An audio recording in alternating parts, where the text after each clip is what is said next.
இதுவரை சில பேர் ஆர்வம் காட்டுகிறார்கள். தலைவர் பேசிக் கொண்டிருக்கிறார். அது இன்னும் அளவும் பேசியிருக்காங்கன்னு நினைக்கிறேன். எனக்கு அது இன்னும் அது குறித்து சரியான விவரங்கள் இல்லை. சில விஷயங்களை வெளியே நாம் சொல்ல முடியாது. அவை அதன் போக்கிலே நடக்கும். தேர்தல் இன்னும் 2 மாதத்தில் இருப்பதனால் ஒரு நல்ல முடிவை இந்த கூட்டணி அமைக்கும். இப்பொழுது உள்ள கூட்டணி வலுவாக இருக்கிறது. மேலும் பல கட்சிகள் நம்மோடு வருகிறார்கள் என்றால் இந்த கூட்டணி வலுவாக இருக்கிறது என்ற காரணத்திற்காக வர விரும்புகிறார்கள். அவர்களையும் வரவேற்போம். அதுதான் எனக்கு புரியல.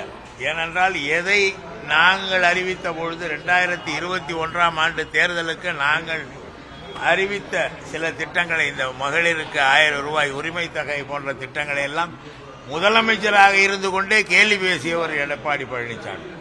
செய்ய முடியாததையெல்லாம் சொல்லி மக்களை ஏமாற்றுகிறார்கள் என்று அவர் சொன்னார்.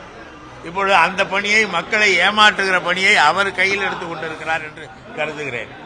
ஏனென்றால் அவர் முதலமைச்சராக இருக்கும் பொழுது இதெல்லாம் செய்ய முடியாது என்று சொன்னவர். எனவே அவர்தான் இப்பொழுது மக்களை ஏமாற்ற தொடங்கி இருக்கிறார்.